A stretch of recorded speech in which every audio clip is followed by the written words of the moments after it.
Hey YouTubers, this is Cindy, Palm Springs Cindy, and I'm jumping in on a tag that Lori from All That Beauty tagged Glitzy Fritzy, and I watched Glitzy answer these 3 questions about makeup, and I got a kick out of it. So I emailed Glitzy and I said, can I jump in on the tag? And she said, sure. So anyway, I have 3 questions that I'm going to answer, 3 makeup questions. And the first makeup question, I have to put my glasses on for this, is talk about a makeup related event in my childhood. Something about makeup for the first time. And I remember that this is when I lived in Jackson, Mississippi.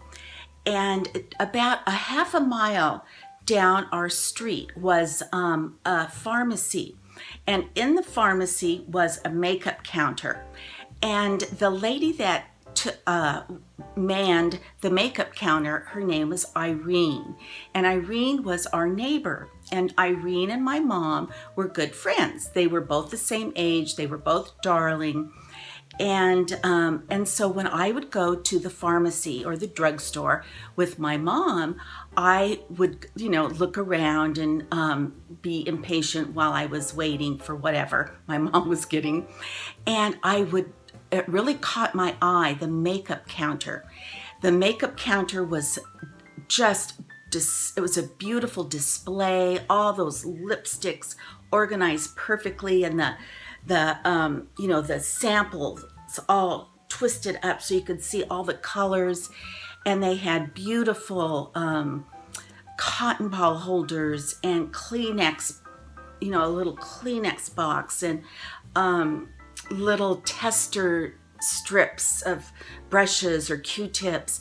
And it was at that time that I realized that makeup was serious and that it was something that women took seriously, and it was important. It was important enough to take up a shelf, the top shelf of a pharmacy store, a drugstore, and be displayed so beautifully.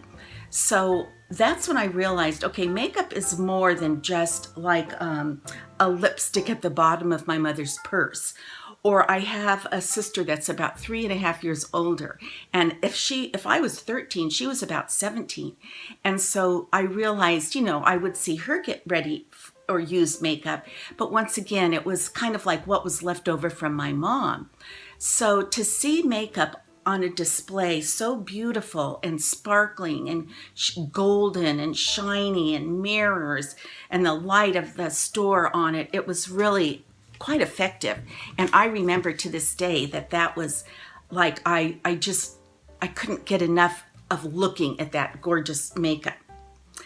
The other question that they want answered is, what was a time in my youth where a makeup related event did not go as planned?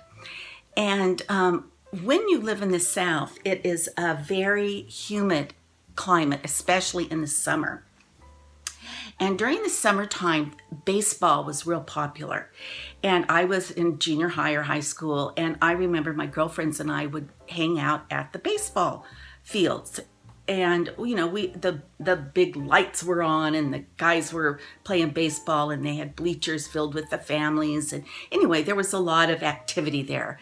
And so I would get, in those days, what I thought was dolled up to go hang out at the baseball field, and maybe put on my better sandals, or I would put maybe some lipstick on, lip gloss, or some mascara and blush or something. Well, anyway, what I discovered was that when I would come home from those events, my makeup was everywhere, that the humidity just did a number on any kind of makeup that I put on. If I put on blush, it was like dripped off. If I put on mascara, it was like hanging down here.